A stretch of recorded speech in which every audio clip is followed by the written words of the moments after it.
that are related to social emotional learning. So I'm Christy Chambers. I'm one of the presenters.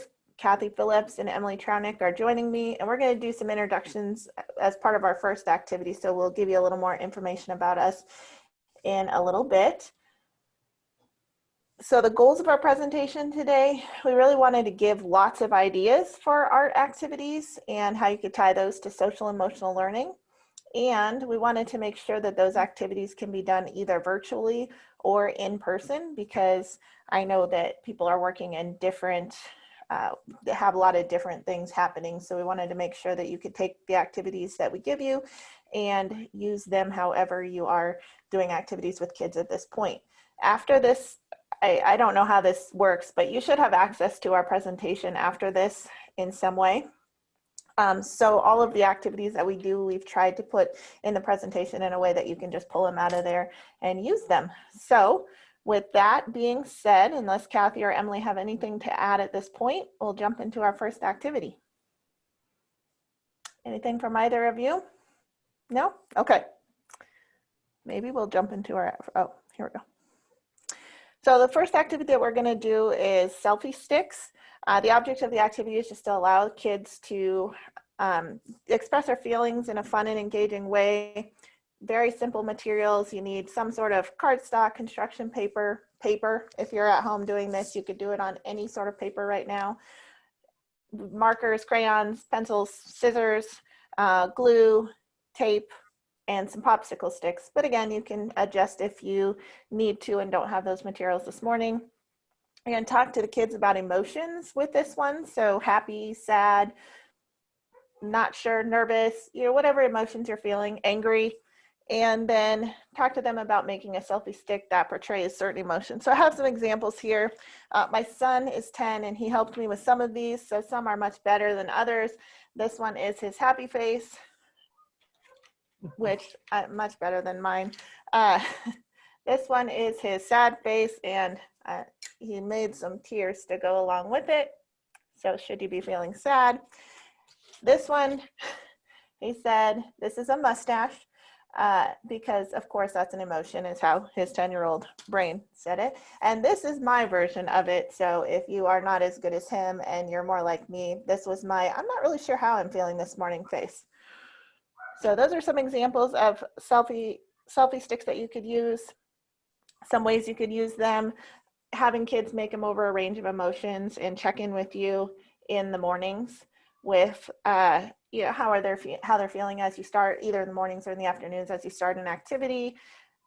Also, they could design them around various themes. So our first activity today is really just to have you, there's a picture of my son. He's very excited that he gets to be in this presentation today. So anyway, he's 10.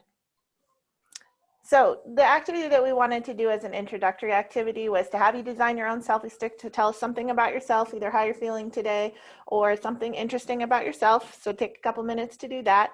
And then you can introduce yourself with that. Just tell us, you know, your name, where you're from, what you do, whatever you want to tell us about yourself based on that selfie stick. So as I said, I'll use my happy one. My name is Christy Chambers. I'm feeling rather happy today and excited. I am here in Lincoln, Nebraska. I'm a curriculum specialist with the CLCs here at Lincoln Public Schools. So Kathy, do you want to introduce yourself? Sorry, my dogs were doing a group howl, so I had to, you know, minimize the sound, but I'm back. Okay, here's mine. Let's see. There we go. I am Kathy Phillips, and I am a curriculum specialist with the CLCs, and I have a little doggy face that I made for mine, because I'm very much into dogs, who you will hear throughout this presentation. I do dog rescue with special needs dogs, and right now we have 16 of them at our house. So they just finished having a group howl, and I know you'll hear them throughout the presentation, and I apologize in advance. And then behind me is Tilly. She thinks that she's a cat, and she thinks that every presentation, every Zoom is all about her, so she has to be a part of them. So we welcome you today, and we're really happy you're here, and I think we're going to have fun. All right, Emily popped in just in time. We can see you, Emily. Do you have a selfie stick you want to share with us? And tell us about yourself.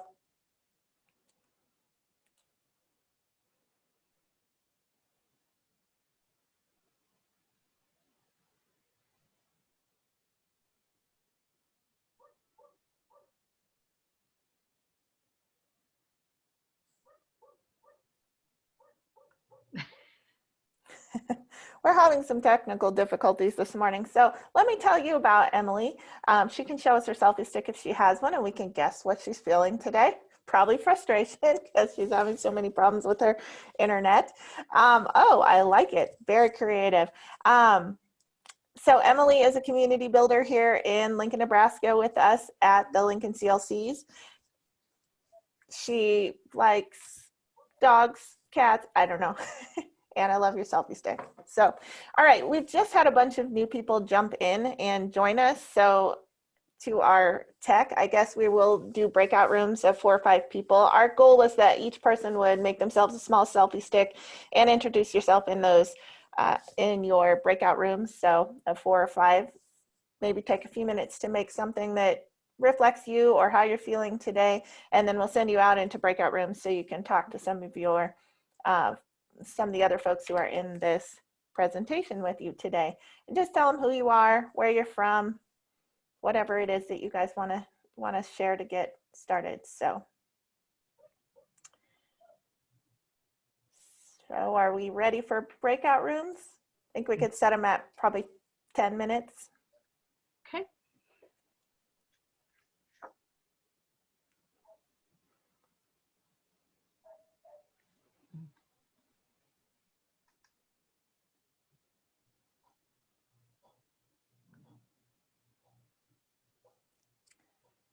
And I just saw, thanks Heather for the note about the link not working. So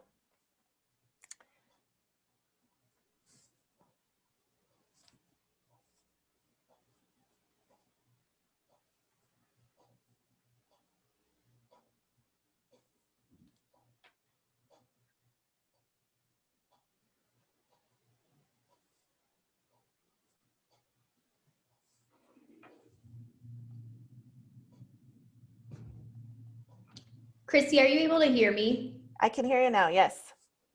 I was just Okay. seeing your text. So, okay. Can you see the presentation? Yes. Okay. I think when we go out in breakout sessions, it'll probably kick me out and then we'll have to do all that over again. Okay. It just takes a little time. I asked her not to send us to breakout rooms. So her or him, I'm not sure who's helping us out, but so maybe that will keep you from getting kicked out. So Okay. Are you able to see me or is my picture up? I can see you now. Okay. Your picture was up a second ago. So Okay.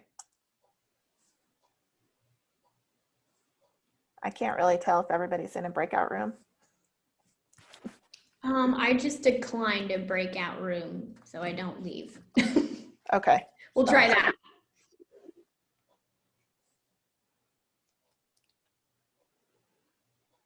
I guess if you guys are still in here, we can still, you could introduce yourselves to us at least.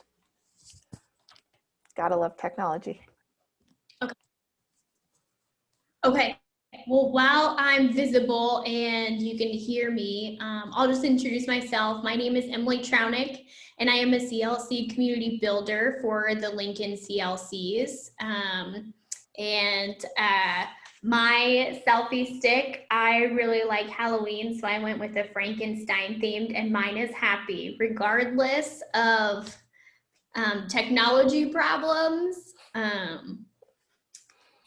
Pretty happy today. Anybody else want to jump in and show us your face and talk to us about how you're feeling today and who you are?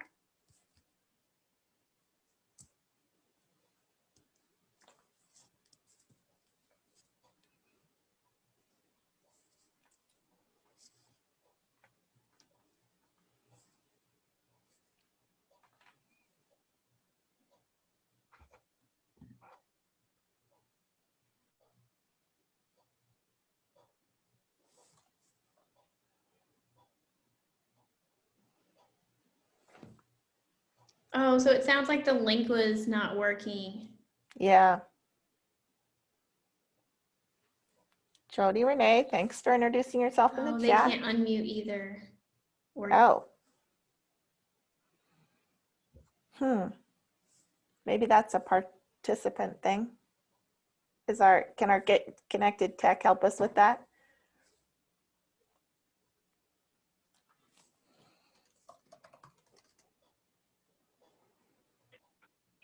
I'm gonna go grab a sandwich. I'll be back. Okay.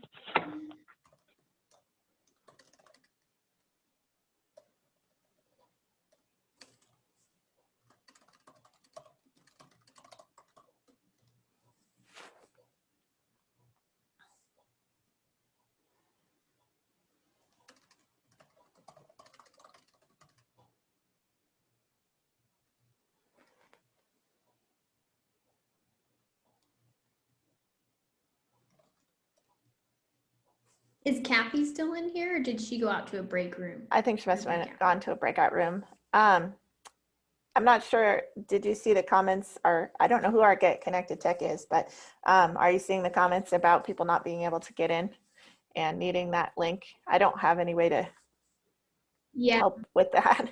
I wish I did. I know. I wonder if it's gonna be a struggle if we maybe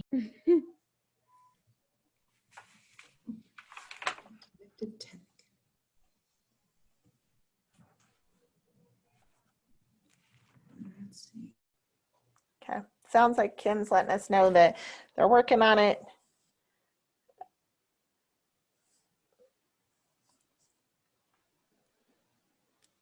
okay.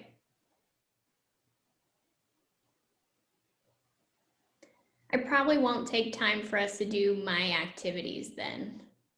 Okay, So we we can can just cut it save down a some little time. bit and go through. I think we still, as we said it earlier, we have everything in our PowerPoint, so hopefully everybody will still be able to get what they want, you know, get some activities out of this, even if we have a few snafus. Yeah. Yeah. And thanks, Angela, for sharing your information in the chat. If anybody else wants to introduce themselves through the chat, since we can't seem to do it in person or out loud, go ahead and do that.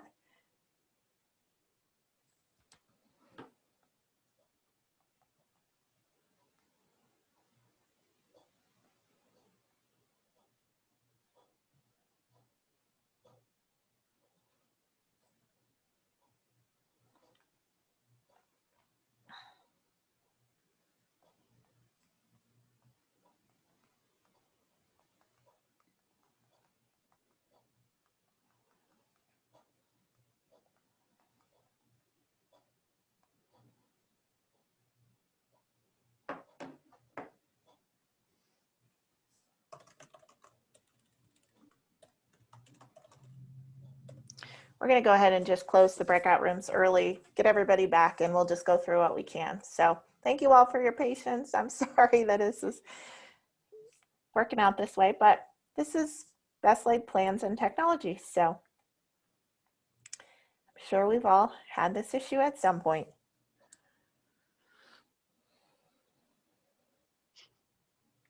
Well, if there's anything we know about working with after school programs, it's that nothing ever goes as planned. True. We're pretty good on our toes, I think. Yep. Sometimes in a good way and sometimes in a bad way. Sometimes you're like, oh, that actually worked out better than I thought. So. All right. Thank you to those of you who are working out tech problems out there. You're helping us out. I have no idea how to help, and I appreciate those of you who are helping. Me too. All right. I think we have people coming back from breakout rooms. When we see Kathy make it back in, then we can just get started, I think.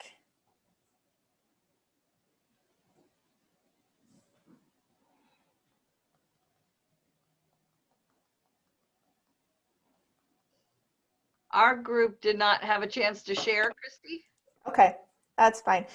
Sorry, guys, like we couldn't unmute a lot of people. We couldn't, a lot of stuff going on in here. So we decided just to end the breakout rooms a little bit early and we'll just go with what we have. Hopefully we're sorting out the issues, and we appreciate everybody being patient and keeping this face on as we deal with our issues. Okay, so I think everybody must be back. We'll just go ahead and get started. Emily's going to take it away with the next section, talking about some activities. So take it away, Emily. Okay. So the activities that I'm going to talk about today are a few that I've done over this last summer and over throughout the years that I've worked with CLCs for the last 5 years. So they can be something that you do with elementary, but you can also tweak it to be more for middle school and high school. My Frankenstein activity, my Frankenstein writing activity is geared more towards middle schoolers, but you can pare it down for elementary. So the way that I set up how to explain these activities is kind of a way that you can present your lessons. So you have the name of the activity, the object of the activity is to blank. You do that by this, and then here's how you can take the next step. So the first activity that I'm going to go over is about Legos. These activities also require little to no supplies because I know right now during COVID we have to be extra safe when it comes to sanitizing things or having so many hands on them. So with this activity, it's all about Legos, and there's 2 activities. You can do the 30-day Lego challenge, or you can create a still life with Legos.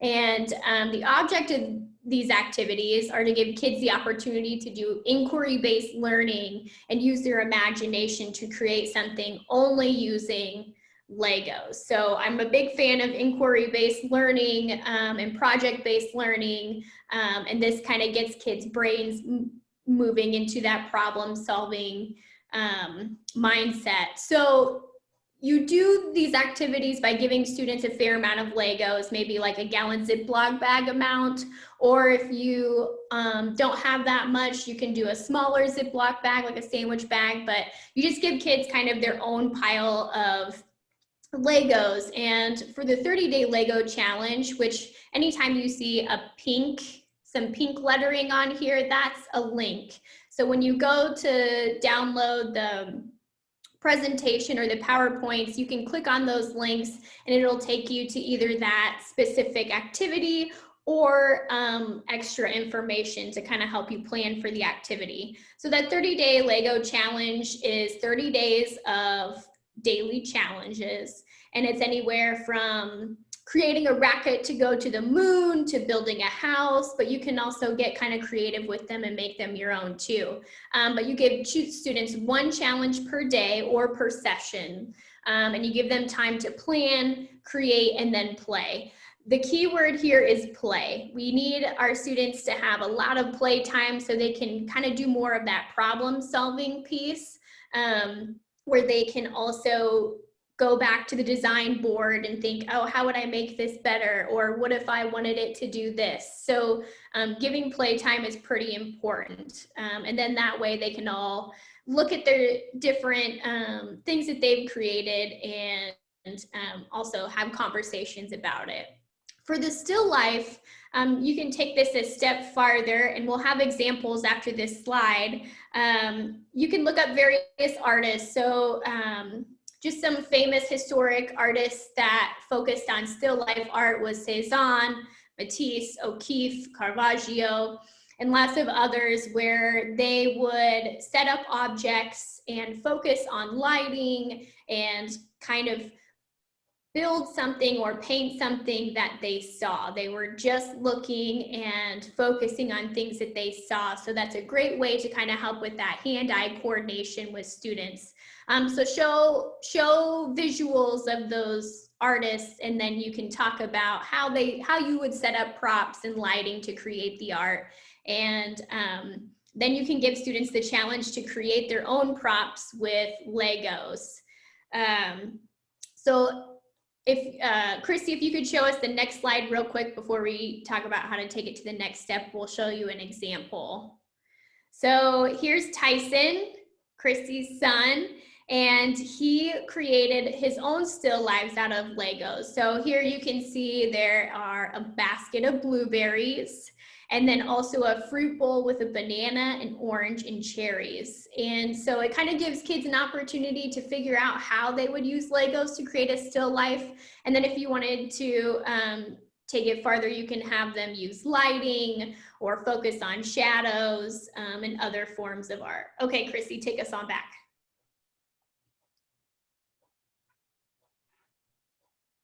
Okay, so ways that you can take this to the next step is with your still life creations, you can, like I said, use them for drawings or painting props and inspiration to maybe even do more things. You can hold an art show to showcase student work and including all the steps. You can take pictures of all the different steps, anywhere from their initial sketch for planning to the actual creation to even the final painting or drawing. You could create a city with Legos for the 30-day challenge. You can have students create buildings or houses or monuments or cars. That could also help you to tie in your own town or city that you work in to kind of help you reach out more to maybe talk about some of the historical buildings in your town. Or you could partner with other programs or schools to have a contest and recruit a local community partner like a hobby town to be judges. At one of the schools that I used to work at, we worked with Hobby Town over a summer program to build still life things, and there was an opportunity to be put in the Nebraska State Fair, possibly if students were interested, but there was also a local Lego display or contest where people from all over the state of Nebraska came together to show off their Lego creations, and it was anywhere from building an entire city to our still lives or cars or things like that for all different ages at a local Holiday Inn. So the possibilities are really endless if you just have just a little pile of Legos.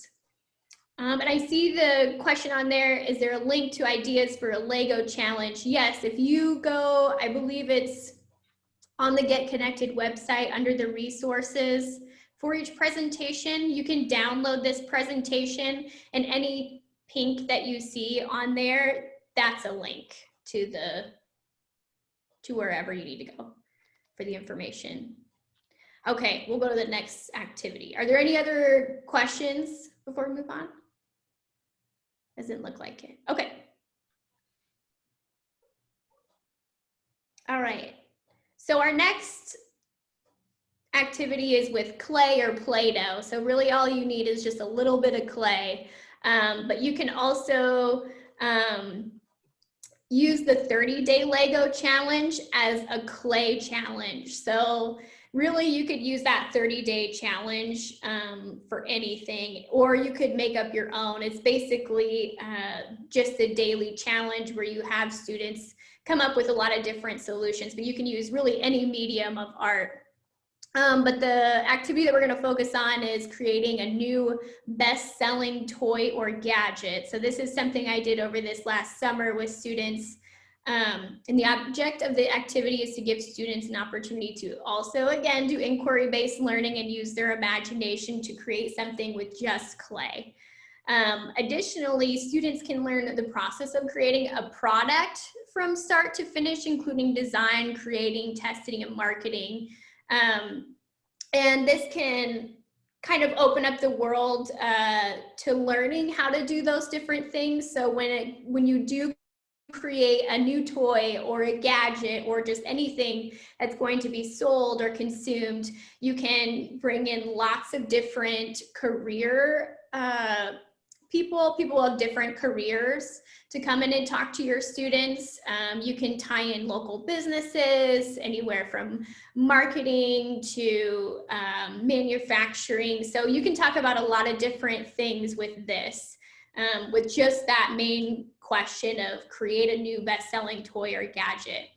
So you can start off with giving students a small package of clay. If you use air dried clay, you might need more because sometimes they like to let them set out, or possibly some paint for a final decision. With the 30-day Lego challenge, you can just use those or create your own. But to do the toy or gadget, I would have students go over the engineering design process, because this is pretty exciting that an engineer goes into making a brand new toy. So if you were to click on that link, it brings up the engineering design process, which we have on the next slide, but we won't go there yet. But this is an opportunity where you can teach the engineering design process and even possibly bring in some engineers. Then you can start with the engineering design process. You just give your students a paper and pencil to start drawing and create a plan for a full product creation, and have your students think about how would you market your product. So would you do social media ads? Would you have commercials? Would you post up posters around the school? Would you survey people to ask them what they would want to see, especially other students? So lots of different things to think about. And the way that you can take it to the next step is you can work with a community partner or some engineering students to review the product. So once you're finished and have gone through talking to lots of different community partners, you can have them come in and then review the products and make it a little more official for students. Anytime that you can connect students with real life examples, helps them retain that information and then gets them interested in different activities and careers. You can have students survey each other and their family members to get input for products or review the products. You can have students present their products to a local store or a community partner. And for sake of time, we were going to have everybody do this activity to go through the engineering design process, but I'm not sure how we are on time. How much time do we have left? Does anybody know? We'll have some time, but we Good. can skip that and move on. It's up to you. So we have an hour. Okay. We're good. Okay. Well, let's go to the next slide for the engineering design process.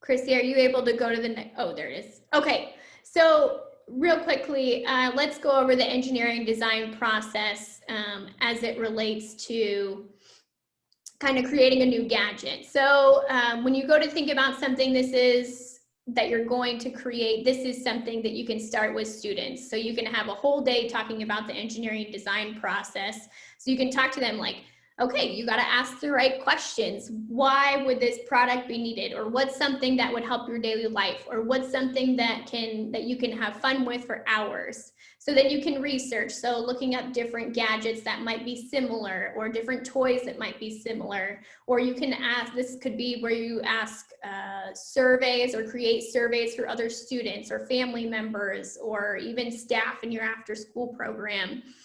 Just really get your kids thinking about like what all goes into making a product. And then you go into the imagination stage. So taking it that next step, after you have all this information, what are you going to imagine now? Then you set up a plan, then you create and test and improve. So really you can go through the engineering design process for anything that you're going to create, and you tie in art, you can tie in STEM, you tie in career building and things like that. And this could work for probably any age group. Let's go ahead and have everybody, we won't have everybody break out or anything like that, but in the chat, or if you want to talk, maybe let's share some questions that could be put on a survey for students to ask other students when designing a new gadget or toy.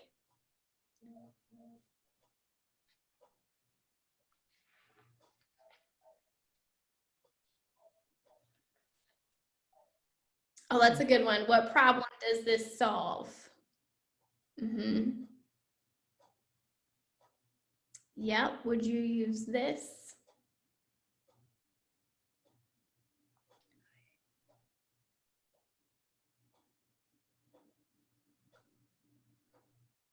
What age? Do you like to take things apart? How much should it cost? Ooh, that's a good one. Cost is really important. Then you could tie in a money lesson. Great. Okay. Ooh, how much would you pay? That's good too. What's important when you're working through this with your students is to ask them open-ended questions so you don't give them an exact answer, but give them opportunities to find out the answers for themselves, and do kind of that problem solving of, okay, well, if you do that, then what about this? Or how would you do this? Does anybody have any really good open-ended questions that they like to ask students? You can put them in the chat if you want.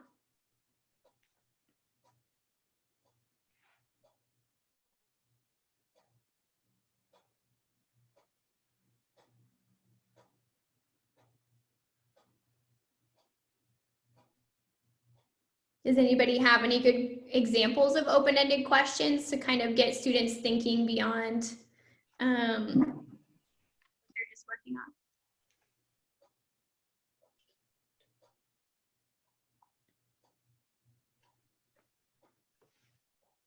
Good. What would make your life more fun or easier? Sometimes students have a hard time coming up with those questions or going to that next step. Sometimes they get stuck in either the research stage or the testing stage or one of the stages. So as adults, it's important for us to kind of help guide them along without giving them like an answer for themselves. Okay, great. Let's go on to the next activity.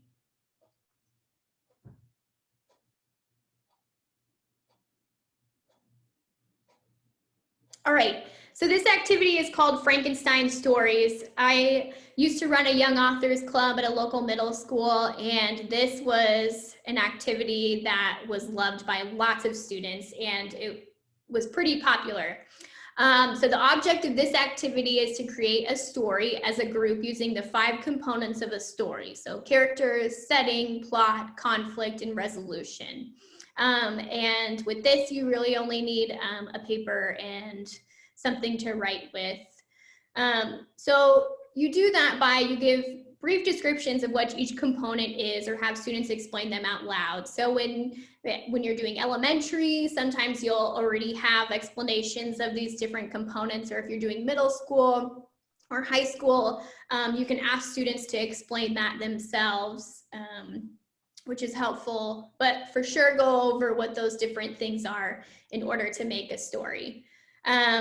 Then you can pair or team up students. I know COVID's kind of weird right now, so you could probably have them be that by themselves, but if they can socially distance or wear their masks, it's a lot more fun when they can pair up or be in teams. And then with each team or individual, you assign one story component to each team. So one team would get characters, one team would get setting, one plotting and conflict and resolution, and so on. So in each team, you give them their time to create their own version of the components. You don't set anything up unless you're doing young students. You might want to set them up with maybe just a plot or maybe just some characters. But the idea is that students are coming up with it solely on their own. Okay, we want it to be as silly and as fun as possible while they're still learning about the different components of a story. So if you wanted to, you could have the first time you do it, maybe just have some characters ready. But really the whole point is to kind of put it together as one story at the end. So you give students time to create and collaborate. And the first time you do the activity, it might take a while for them to work through this because it's a new concept and they usually don't get a whole lot of freedom to create just anything. So I would take more time the first time you do the activity to kind of walk around and help students without giving them actual concrete answers, but kind of asking them like different questions about like, what kind of characters would you want to make? Or what would be a really funny conflict or something like that, just to kind of get their minds rolling. But make sure and check in with each group so they can kind of understand, so the story can be a little more successful. Once you've given them time to create all of their different components, you come back together as a large group. So when teams are finished, you can start putting the story together. Whether you put it up on the board or you have them send you, some of our older students have Chromebooks or can type it up so you can kind of mash it together. But you start putting this story together. And you start reading it out loud, and it is the funniest thing and so much fun because students really get a kick out of it. So it takes some time to go through it. But after you have all the components told to everyone, you can either, as a group or new team members, create a dialogue to elaborate on the story. So once you go over each component, like talk about the characters, you talk about the plot, you talked about the resolution and things, how do you tie them together? So, and it can really be a student-driven activity at this point. You can have them either come up with different things in their specific teams, or they could create new teams. It's kind of up to the students, but either way, you want to have them connected all together. So, and then at the end, you have your story. And how you can take it to the next step is you can draw out the activity by having the whole group come up with different components. So maybe on this day, you start with the characters, then the next day you come up with the setting, and so on and so forth. So you could draw it out for quite a while if you truly wanted to. After you created the story, you can practice editing at this point. So maybe going back and rereading or going over some basic editing practices, or you could work with a local writer or editing company who would be interested. So we have, in Lincoln, we have the University of Lincoln, who has tons of editors who would be a great community partner to reach out to. So editing is a really great way to help students, and especially when it's a fun story like this, they're more open to looking at things like grammar or if a sentence flows or things like that. You could publish the story. You can print books through Barnes & Noble, actually.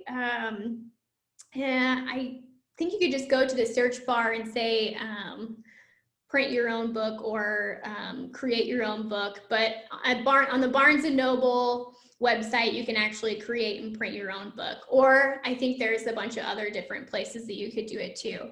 You could reach out to a local bookstore to host an event to showcase your story if you do publish it, or you could even have public readings of your story, which we've done that before. And then really something that's really fun to do with students is you could create images for your stories, which brings us into our next activity. Are there any questions? Nope, there are not. So with your story, this bridges into comics. So I am a huge comic fan and love to lead activities with students in regards to comics. And with your Frankenstein story, you could create images and look at a bunch of different comics or graphic novels. But with this activity, the object is to teach students how to tell a story with pictures and visuals. So kind of flip-flopping. We're no longer using words. We want to use images and visuals in order to tell stories.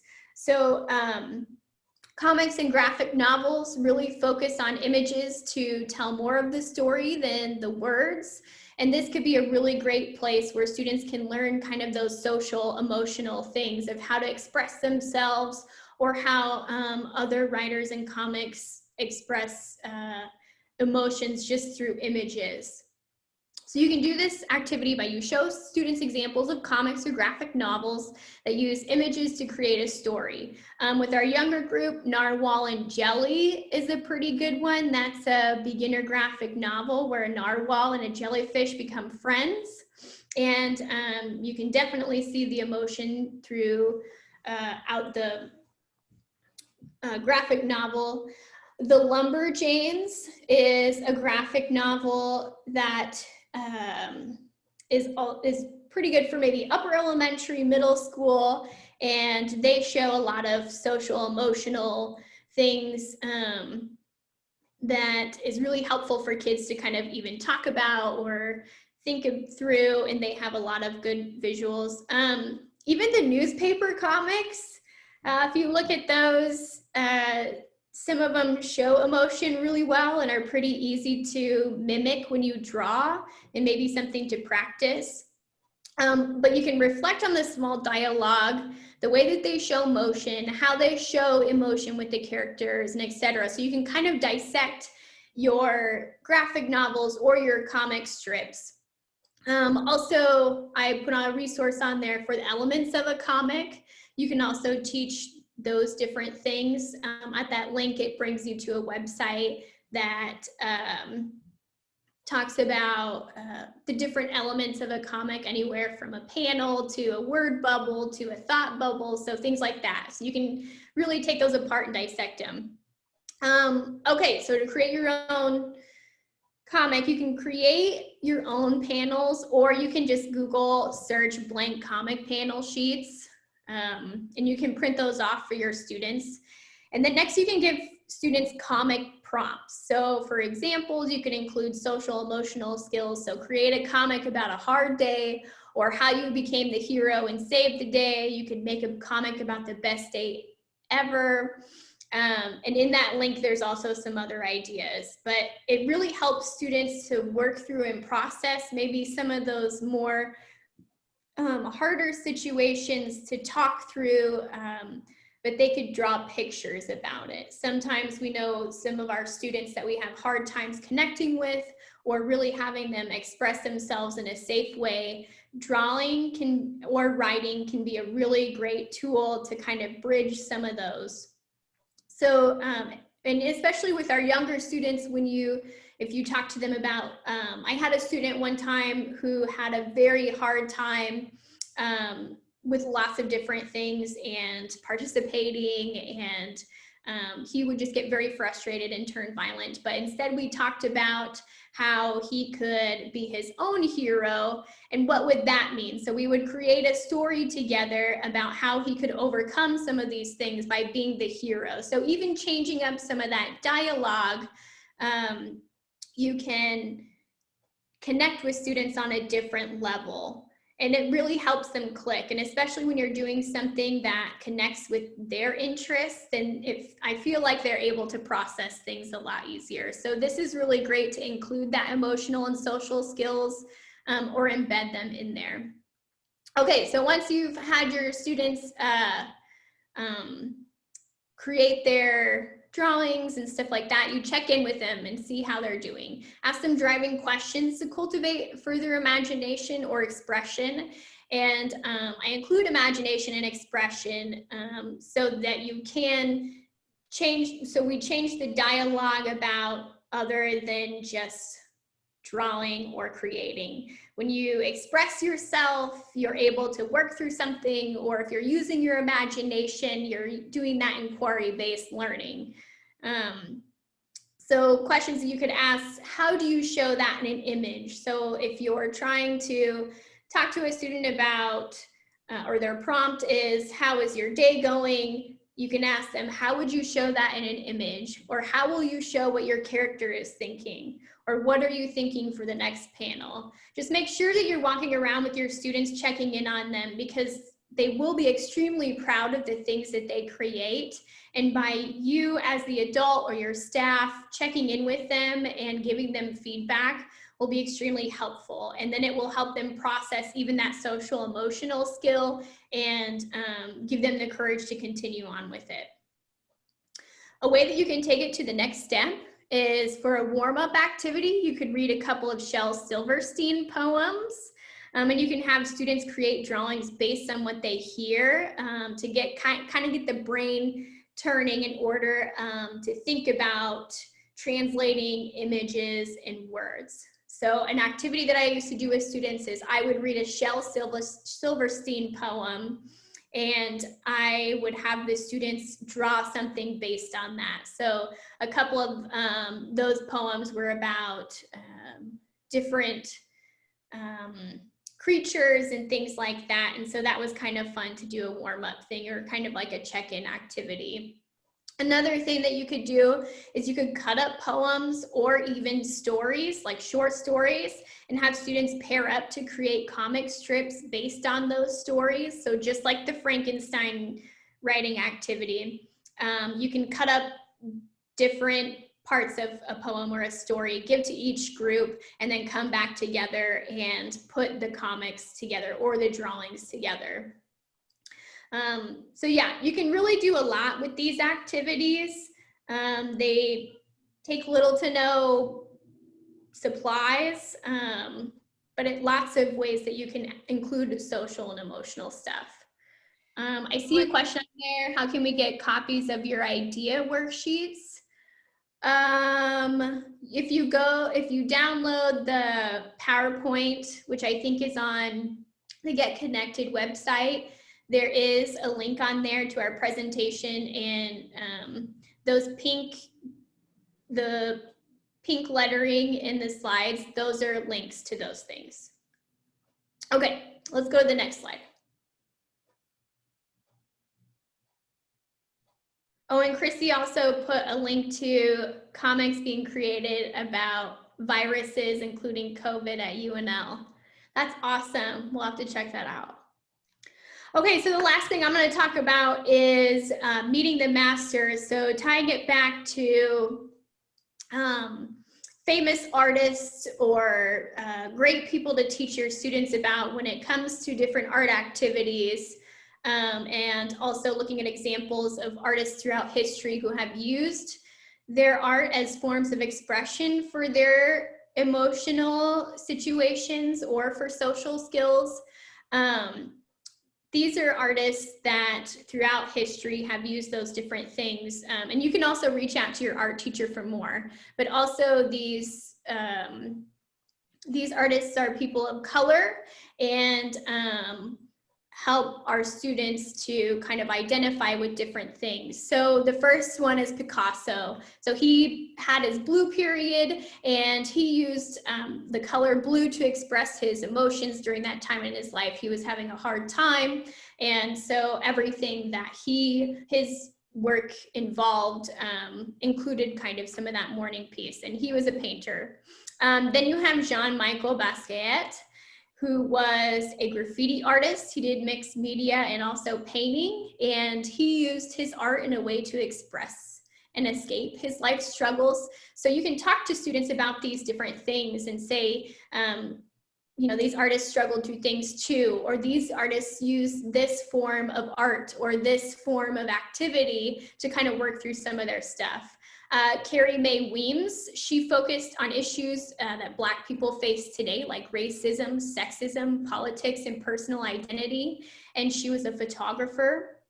And then Frida Kahlo, she includes topics including identity, post-colonialism, gender, class, and race in the Mexican community, and she was a painter. So it's important that we bring these types of artists or these types of people into our classrooms or into our programs, so we have examples for our students. All right, thanks so much. Does anybody have any questions in regards to any of those activities?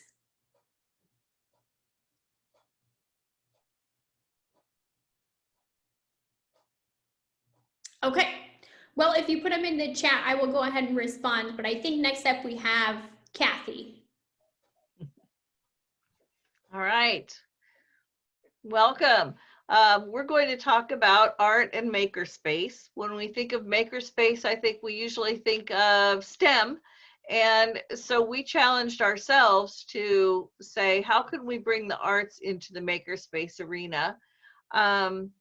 And so when we teach the arts through makerspace, we give students a small amount of information, and then we turn them loose with materials to experiment with the concept.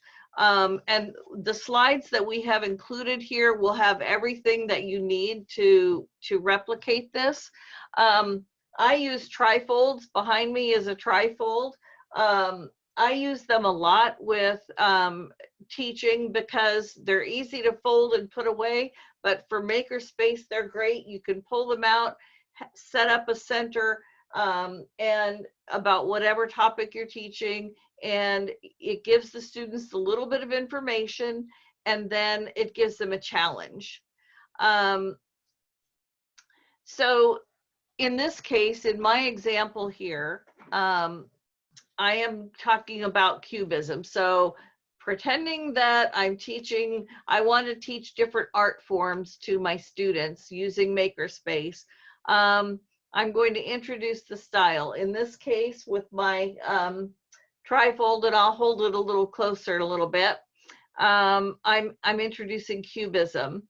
And then I'm going to talk about an artist that is an example of cubism, and give a little information about that artist. Then I'm going to ask the students to use those materials to replicate the painting that I displayed on the trifold.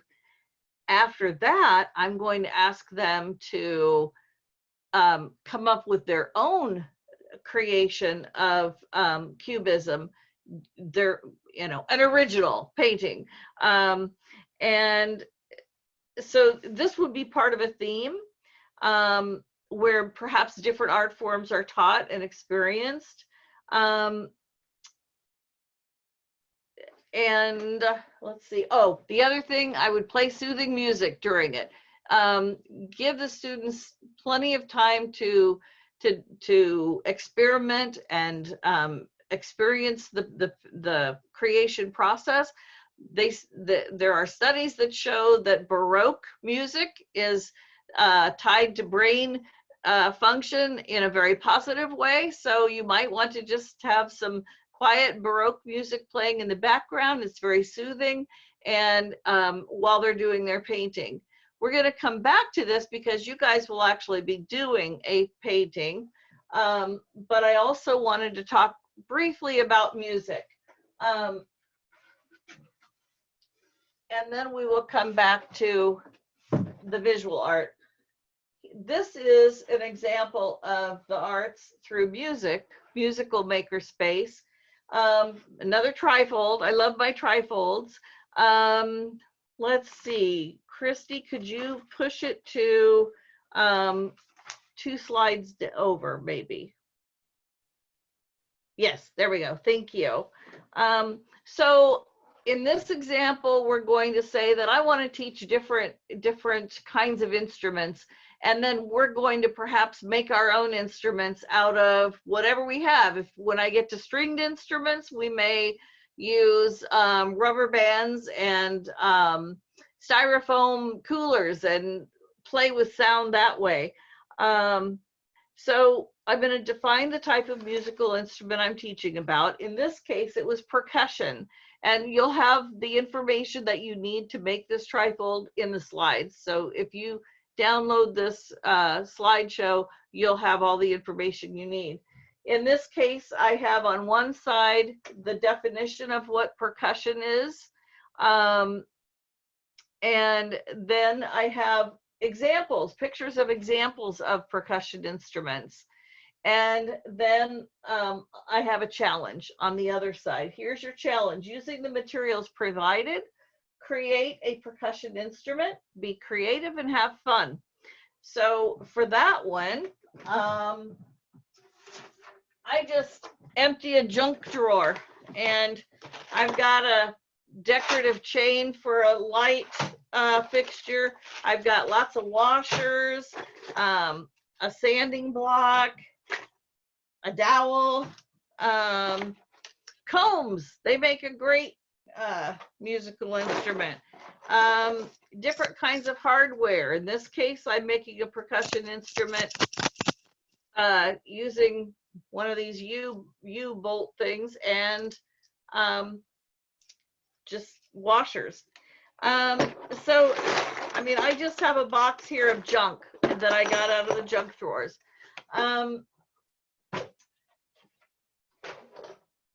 Can everybody see me? Because now I can just see Emily. Did we lose me? That's okay if we lost me. I can see you just fine. Oh, okay. All right. All Yeah, right. you're fine, Kathy. Okay, great. We've had some interesting challenges through this. So what I would do is, after we've given them a little bit of information, here's what percussion means. Here's what a percussion instrument is. Here are some examples, and here's your challenge. Then I would give them time to create using just junk drawer stuff. And then I would ask them to share. And sometimes when we do this, we'll have groups of students sitting together, and they'll just on their own, they'll form a band and say, we don't want to play by ourselves, we formed a band. And so that's kind of fun. And then we play a song and have everybody play their instruments with the song. One that I love to use is Queen's We Will Rock You, because it has such a strong percussion element to it. And kids can relate to that with the boom, boom, boom. And they can really go crazy with their percussion instruments. So that is musical makerspace. And we're going to go back now to the visual art. And let me see if we can get this a little closer. I can't tell because I can only see Christy on my screen now.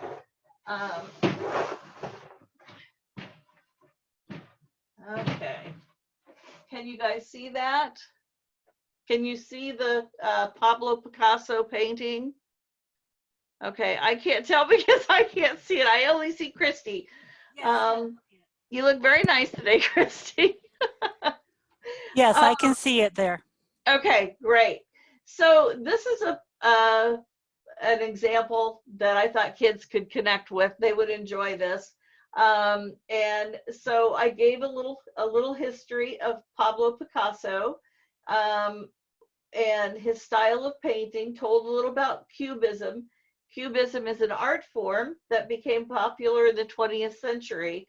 Cubism is an abstract art form that takes apart natural forms and puts the parts in different places to represent the figures. Pablo Picasso was famous for his Cubism pieces of art. And then at the bottom, my challenge is find your inner Picasso. So in the instructions for this workshop, we asked people to bring either a artist canvas or drawing paper, and you can do markers or paint. I like to use these, can't tell if you can see it because I can't see myself now, but these apple barrel paints are really good acrylic paints. I like to use those. If you are thinking, oh, where in the world would we get canvas? Dollar Tree carries these 8x10 canvas, artist canvas boards. They're great. And they create a really nice finished product. And if you are in an area that doesn't have a Dollar Tree, they do have a website and you can buy these, and they're only $1 a piece. So if you're, that goes a long way if you happen to be doing a project like this. But you can also use, watercolor paper or any other kind of paper construction paper.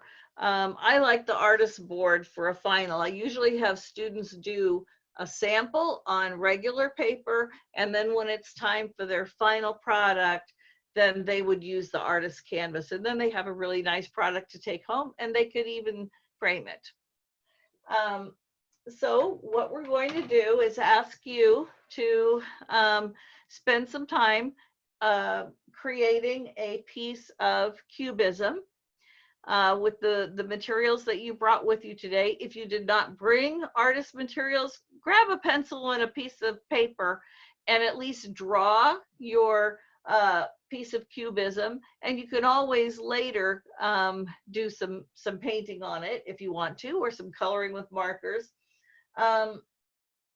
And while you're doing this, we're going to be taking questions. So you can just, if you have questions, go ahead and put them in the chat or ask out loud. It's okay, any way you want to do it.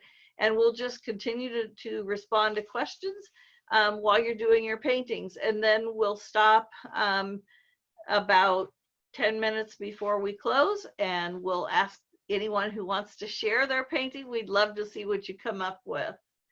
Okay, let's get started.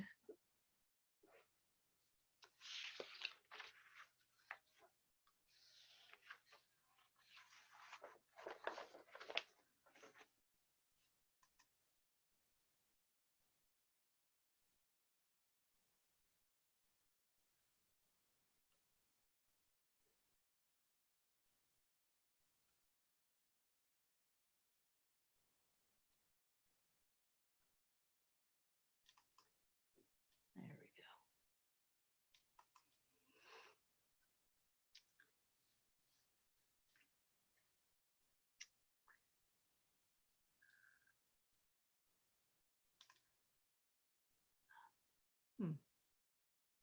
Jalen, did you have a question? You're muted, but it looked like you were trying to talk. Did you have a question? No, okay.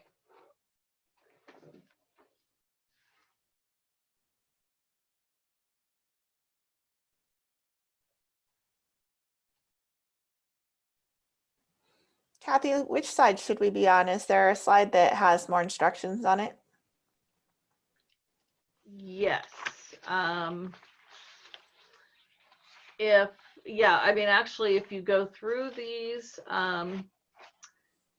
it's actually the other slides have what they would put on, the information they would put on their trifold, but that gives them more information about cubism. Yeah, so if you go to, there we go. Thank you.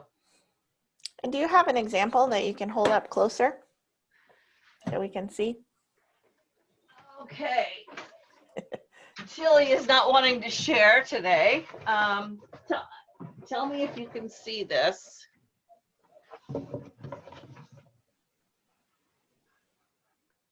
Yep. Okay. So it's putting all the parts there, but they're all in the wrong places or in weird places. And that is the cubism art form. I'll stand back a little bit so you can see the whole painting. There we go. Is that better? Yeah, thank you. Do you want me to stand and hold it?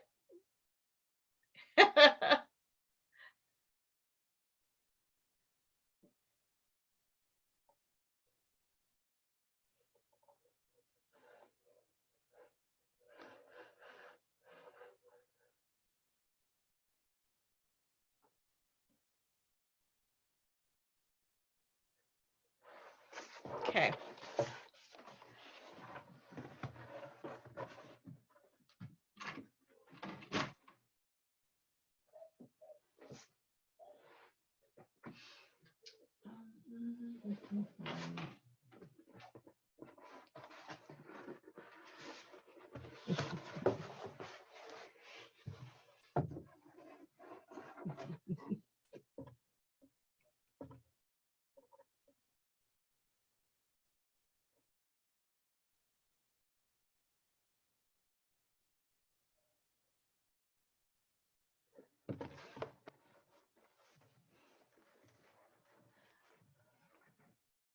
And I will repeat here that cubism is an abstract art form, so it only has to make sense to you. The rest of us can guess what it is. Just be creative, have fun with it. If you were my students, I would first have you replicate this exact painting so that you understand the style, and then we would move into taking this painting away and saying, okay, go for it, create your own cubism painting.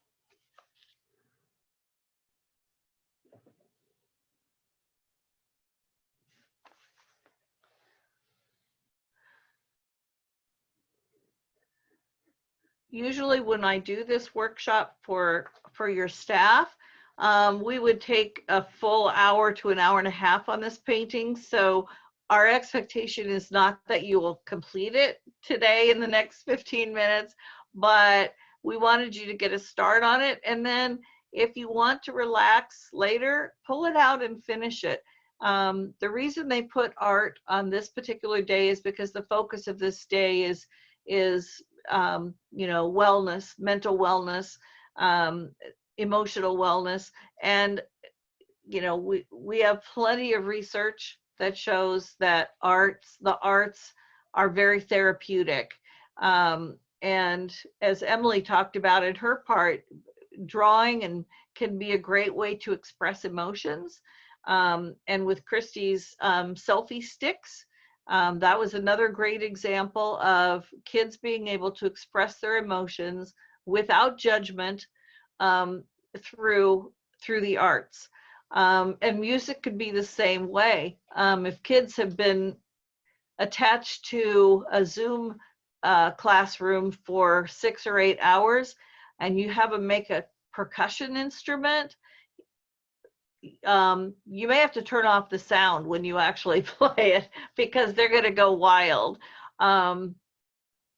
It is fun. At the end of a long day like that, sitting all day, it's great to bang on something. So you'll get some great responses from kids, and it is therapeutic.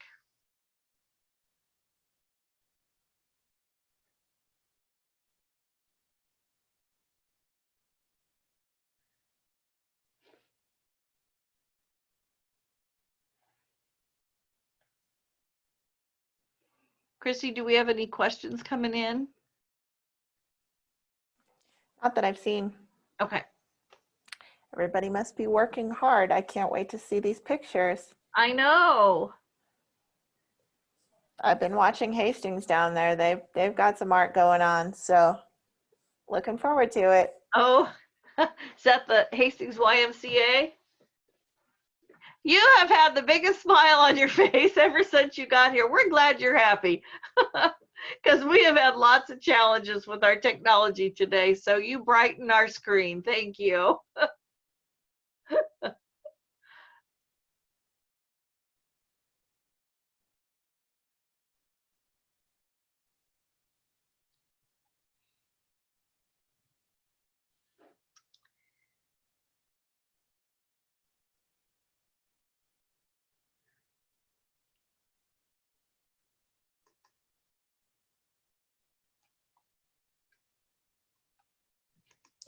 I think something also to point out while you guys are still working is just that when we think about social and emotional skills, art and processing through different forms of inquiry-based learning can help students to process through some of those emotions and also help start a dialogue or a conversation between you as the adult and the child to talk about those emotions and maybe even use the art as a tool to help them process through that and also help them to come to conclusions or aha moments on their own with that. You can almost kind of trick students into talking about their emotions or even processing through a situation with art, which has been pretty successful for me so far. And you can do anything from having them build Legos to painting, to drawing, to writing. And it's kind of the opportunities are endless.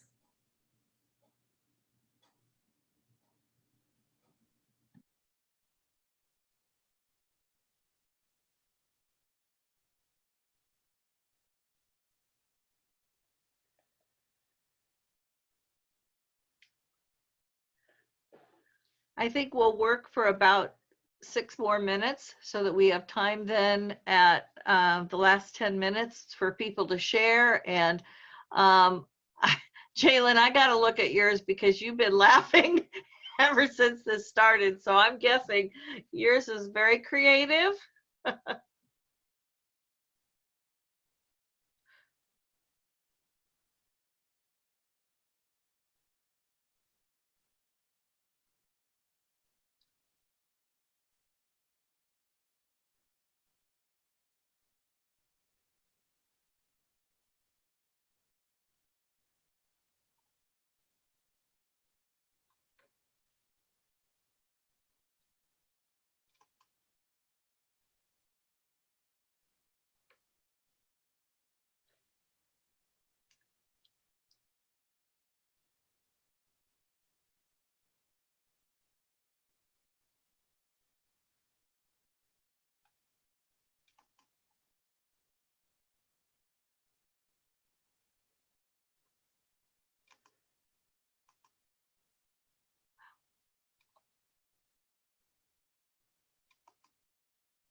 as you finish up your paintings here in the next few minutes, I'll just offer a couple of more little tidbits.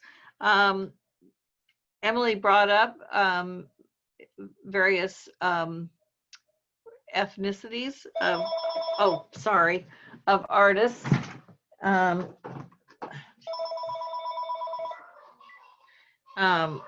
Sorry, that was my phone. And one of the things that we're doing in Lincoln is we've created a theme using the Harlem Renaissance as our focus. And in that way, we are celebrating the African-American heritage in America, and also various art forms. So, I mean, there was dance, there was music, there was poetry, and we're actually partnering with Blixt, an art organization in Lincoln, and with them we're putting some of these studies into play in the middle schools, making it a project-based learning experience where the students will actually come up with how they can contribute to their community through the arts. So we're pretty excited about it, and it's just one of many, many ways you can integrate art. And the Harlem Renaissance was awesome. So. Okay, we have about 2 minutes before we'll stop.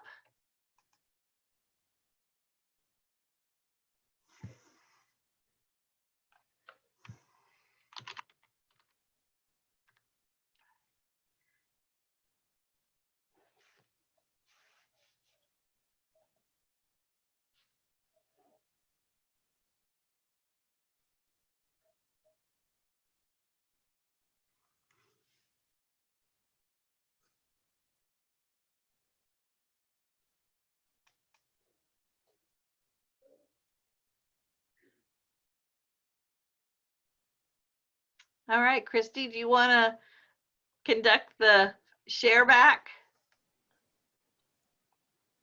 Would just get people to share? Yeah. Sure. I know we've got some artists out there who have some maybe not totally finished things. Awesome. I see something on the screen. You want to unmute yourself and tell us about your picture? And maybe who you are, because I can't see your name. Okay. Okay, no. Okay, this is Kathy Moran from Skylar. Tell them what you did. I just drew Winnie the Pooh. I didn't know what to draw exactly. I just kind of looked up what cubism is. So that's what I kind of got. So Excellent. I like that. I like that. And that's something kids know. And that's great. What a great example. And then we have several people in here. So then we have Guadalupe, and she did a little random girl too. here, you're closer. Awesome. Okay. I like that. That's cool. Yeah. Yes. And then last one, we have Kimmy, and she did this one. Oh, very nice.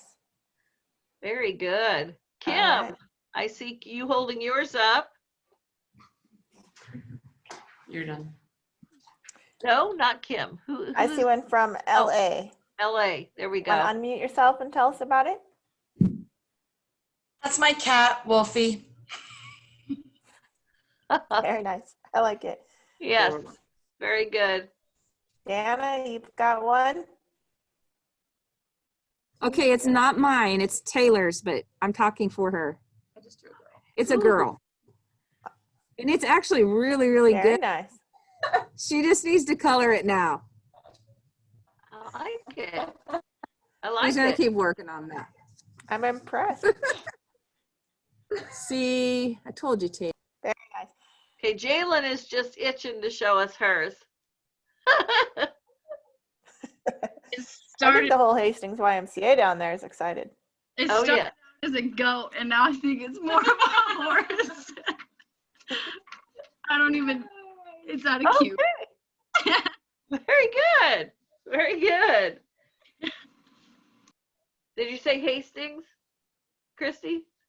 Yeah, I'm pretty sure she and Leslie are talking to each other. So Leslie's probably got something Yeah, great to share Leslie's too. not done yet. We don't mind. But I did see someone else pop theirs up. If you want to unmute yourself and tell us about it. I can't always see your names, so. I'm Danielle. Really hard to tell, but it's my aloe vera. Nice. Full of Ah, good. All right. Sherry, do you have one you want to share? Yeah, I'm Sherry. This is somebody I care about a lot. I was looking at their picture on my desk, and so I just put heart and vision and everything else in it. Can you hold it up a little higher to your camera? There we go. Oh, that Very is very colorful. Fills the page. That's great. All right. Anybody else want to share theirs? I'm not done. But so I just found them. Ooh. I don't know if Oh, I did it right. But it's a pig. Very very, nice. very nice. All right. Awesome. Thank you all for participating and for having some great work. Rebecca, did you have one you wanted to share?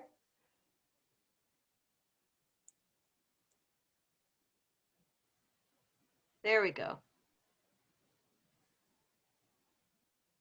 Do you want to tell us about it? Unmute yourself and tell us about it.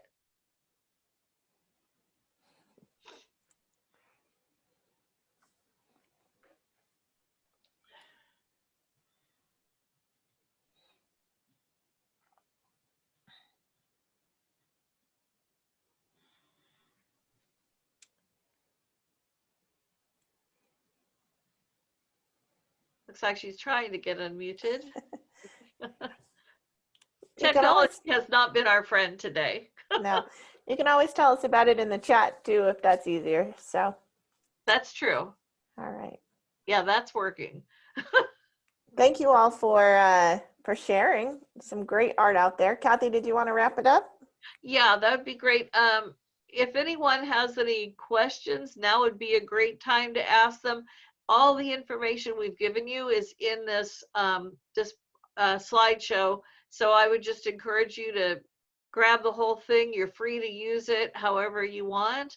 And our contact information is also in the brochure for the conference, and we're always ready and happy to talk about the arts with anyone that has questions or wants to bounce ideas off of us. You guys have been great given the challenges of our technology today. We've been great, and we thank you. Rebecca drew some lopsided cats. Okay.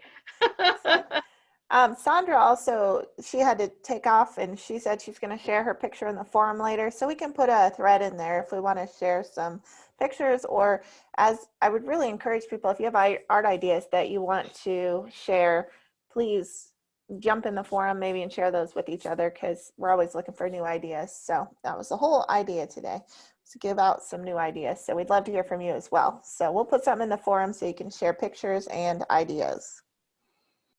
It's been fun. And any questions before we shut down?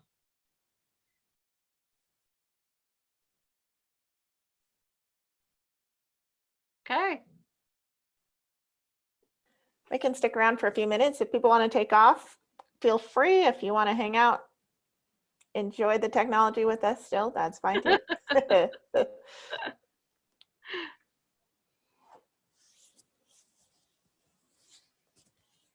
All right.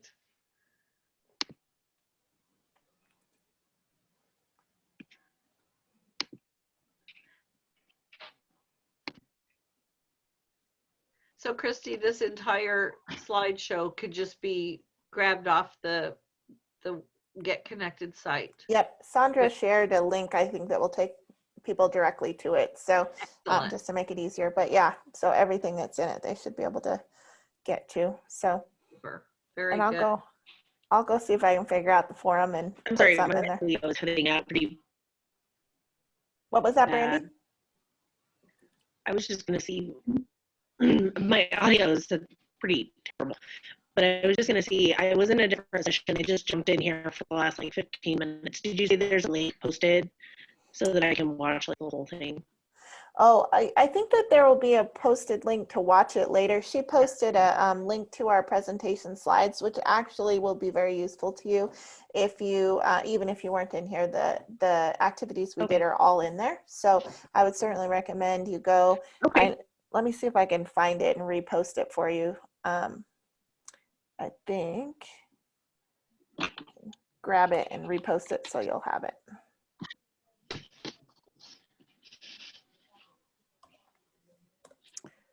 So try that and see if that, I think that's what she posted for people to use. Thank so. you.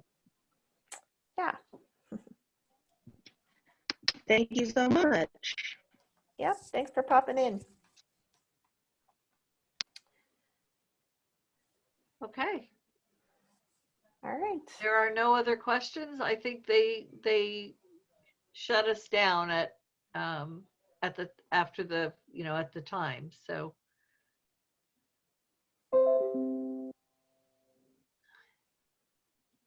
yeah. Okay. Well, good job, ladies. That was super fun. It was. Love the arts. All righty. Okay, well, I guess we'll head out then. All right, we'll see you later. Okay. bye.